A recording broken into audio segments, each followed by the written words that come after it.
This is my one resort. Hey, what we gonna talk about today?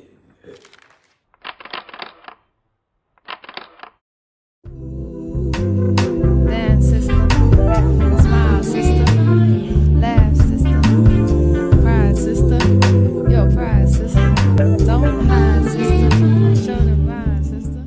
Hello, my name is Umi. Welcome back to Self with Queen Umi. If you have not subscribed, please go ahead and subscribe. Thank you for watching. You can follow me on Instagram at It's Queen Umi. I'm getting that intro together. So today on Melanin Magic, I wanted to go ahead and shout out my girl Kayla. Me and her have been knowing each other since the 5th grade. She was one of my closest friends. But her business is Retwisting Dreads. Her page on Instagram is Get Locked In which I like.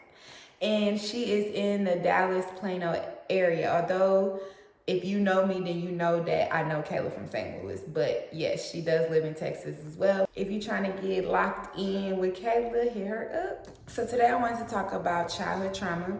I want to talk about the different effects of childhood trauma. I wanted to talk about what causes childhood trauma, and most importantly, how it shows up in our life now. So with that being said, I'm gonna make this another 3-part series because it was fun, so I'm gonna do that again. And we're just gonna really dive deep into this topic. I'm really passionate about this topic because I resonate with it so well. It's like I was literally today years old when I realized that a lot of the stuff that I do, especially subconsciously, stems from things that I experienced as a child or things that I thought as a child. So the definition of childhood trauma, I have it written here, so I'm gonna go ahead and read it to y'all.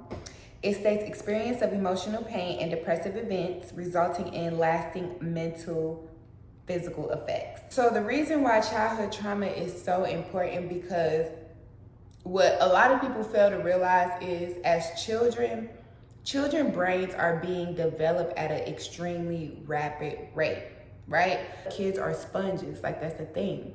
So take that and apply it to trauma. You know what I'm saying? When the kids are experiencing trauma at home and are experiencing these big traumatic events, they're soaking that up like a sponge. This is what, they take it in as knowledge.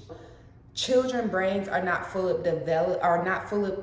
developed enough to sustain some of these traumatic events that ends up happening to them. Their mind is not able to they're not able to wrap their head around what's going on. And as a result to that, it makes them hard to find appropriate ways of coping. I am listening to this audio currently. It's called What Happened to You by Oprah Winfrey and Dr. Bruce Perry. And it is about childhood trauma. It is an amazing book. I'm halfway through the book and it's pretty good. It's pretty repetitive. So, but the point is, I feel like the reason why the book is so repetitive is to get its point across, which is basically what happens to you as a kid affects you as a child, and they have scientific evidence backing that up. So I remember, like, in the beginning of the book, Oprah Winfrey was like, I was doing my show for 20 plus years, and I used to talk to the most horrific type of people, like people that did the most disgusting things. And I always wondered, like, what's wrong with you? Like, what's wrong with you? Why would you do that? And she said, as she went on in her career and she spoke with more psychologists and she dived deeper into psychology with her guests on the show, she realized that a lot of the behaviors that was happening were stemming from things that they experienced as children. So she said she wanted to change the question to what's wrong with you to what happened to you, which I thought is amazing. I feel like a lot of us could start with that question. If you see somebody that you probably don't see eye to eye with, or you view things from a different perspective, take the time out to ask them what happened to you. How did you grow up? What was your life like? That would tell you a lot about how they move now. And that would, give you the room to give them grace. You know what I'm saying? But it all starts within. You have to do that within yourself. If you're not able to give yourself grace, you're not able to give nobody else grace. And I'm a firm believer in that. In the book, they talked about, like, how the brain is affected during trauma. So our brain is wired to protect us from danger. We go through certain events, our brain captures that as memory, keeps it in the memory bank and says, look, whenever I smell something that's like this, hear a sound that's like this, see a face that looks like this, a voice that sounds like this, anything that you can pull out of that memory bank at that point now is working against you, because your brain, and I feel like I talked about this in the previous video, but your brain can't tell the difference between current situations and past situations. You know, so you're feeling these emotions, you're having brain and heart coherence, because you're thinking about this, you're feeling the emotions. So now your body is like, okay, well, I'm in this traumatic event again. Danger, I'm here to save you, because that is how we're wired. But what happens when you, like a great example in the book was this little boy was being tutored after school. And at home, he was being abused by his drunk father. And his father used to always wear Old Spice. So he started going to school. He was having issues with, learning and reading. So he started going to tutoring.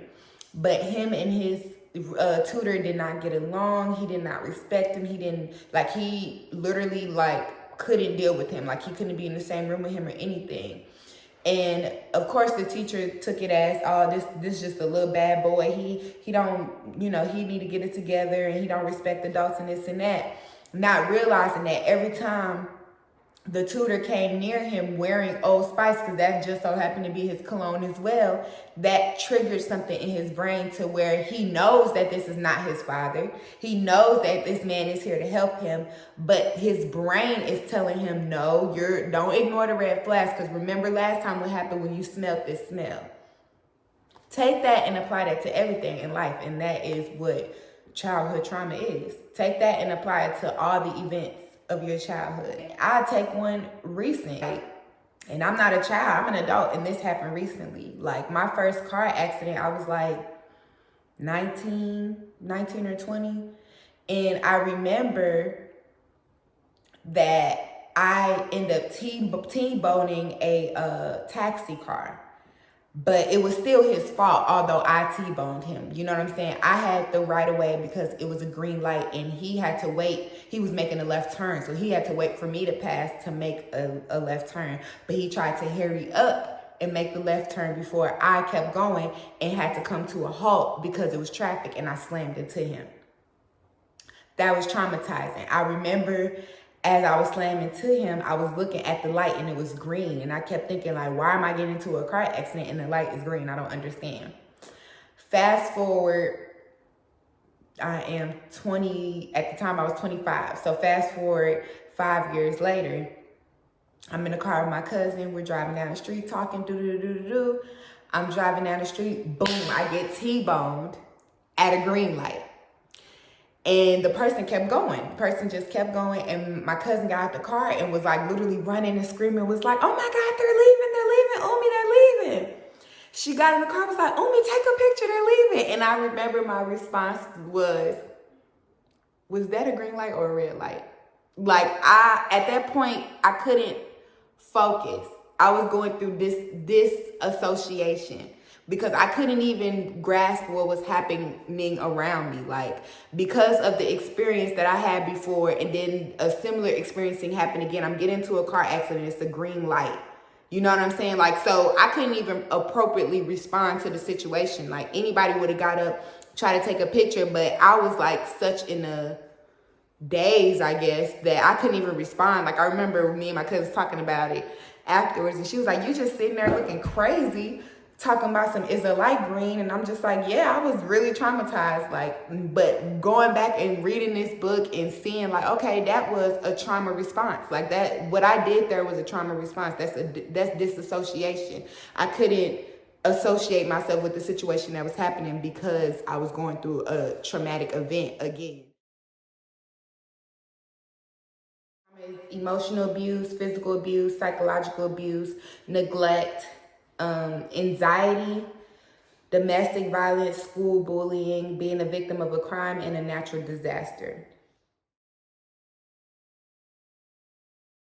And I just want to give a few examples, like children who tend to go through neglect tend to have attachment issues. You know, they have attachment issues. They want to hold on forever. Those are the type of children that leave, that if you leave, they're screaming to the top of their lungs like they'll never see you again. One example is my little sister, Yai. She was a crier when my mama left the house. Like, my mom literally used to tell us to hide her in the bathroom so that she could walk out the house. It was that serious because my sister was so used to my mom being at work, like, and she always wanted to go to work with her. So she was so used to my mom being at work and being at home with us that whenever my mom was leaving the house, it was like, I don't know when I'm gonna see her again. And she started freaking out and crying. And it's like, of course, me and my brother, we used to be annoyed, like, girl, you extra, she coming back, stop acting like that, not realizing that that is a trauma response. Like, she, even though the trauma is not intentional, my mom is leaving the house to work and make money. But in her mind as a little girl, it's like, my mom is leaving. I don't know what time she'll come back. Sometimes when she comes back, I'm already asleep.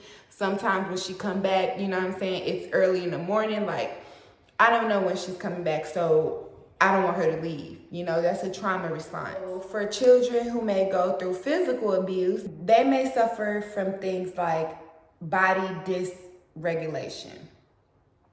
And body dysregulation, like, the best way that I can describe it is like